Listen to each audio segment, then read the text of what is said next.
In the summer of 1911, devastating climate conditions silenced the 4th of July celebrations in New England. A deadly heat wave hit the region, bringing temperatures up to a peaking 106 degrees Fahrenheit. This event lasted for 11 days and spread over New England and Midwestern regions. Major New England cities experienced the worst conditions, reporting overall 375 deaths in Chicago, Boston, Philadelphia, and New York. Night brought little relief, with temperatures never descending from 80 degrees. New Hampshire experienced highest temperatures, peaking at 106 degrees Fahrenheit. Heat waves are one of the more significant causes of weather-related fatalities. The overwhelming temperatures resulted in a number of health issues and led to over 400 deaths. The highest death toll was Philadelphia, with 159 people. The causes of death vary from heat stroke, dehydration, and even drowning in attempts to escape the heat. On the 4th of July alone, the country reported 50 cases of drowning. Hospitals and morgues in large cities were swamped beyond capacity. Hundreds of deaths were linked to heat stroke and hyperthermia, which is an overheating of the body. Untreated hyperthermia can lead to collapse and death, particularly in infants and the elderly. The heat wave also caused the deaths of over 600 horses and the destruction of millions of crops. During the heat wave, there were cases of quick insanity, and people became so disoriented they suffered from hallucinations. The New York Times reported that one drunken fool, partly crazed by the heat, attacked a policeman with a meat cleaver.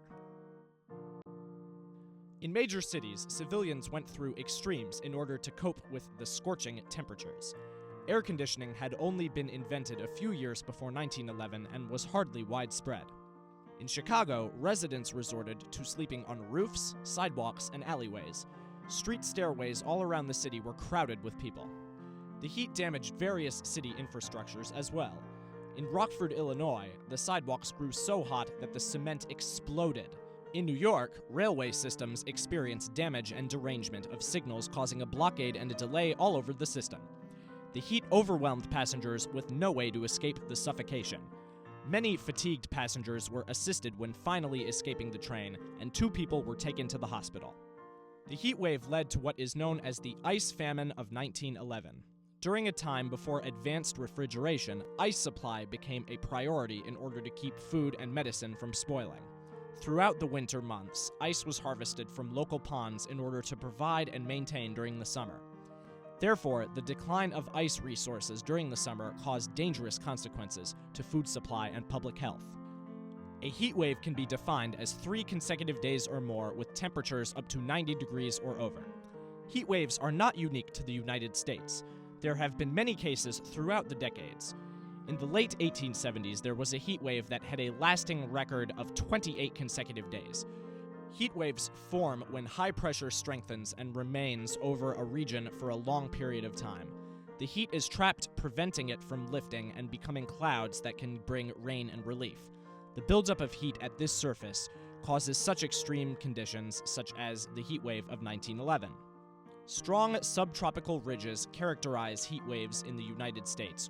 A subtropical ridge is a belt of high pressure that is made up of mostly calm winds. The winds reduce air quality under its axis, causing haze and fog. Damaging conditions are also associated with ridges over the oceans. Crowded cities like New York were plagued by deadly humidity, a condition that many were unprepared for. Heat waves are usually followed by storms that bring ease to the scorching heat.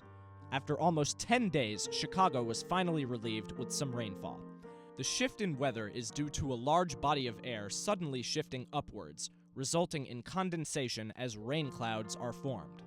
Heat waves are usually accompanied by humidity. When the temperatures gradually returned to normal levels, the humidity kept the cities of New England in great discomfort. There you have it, folks. Next time you think it's too hot outside, just be thankful that you have air conditioning in movie theaters.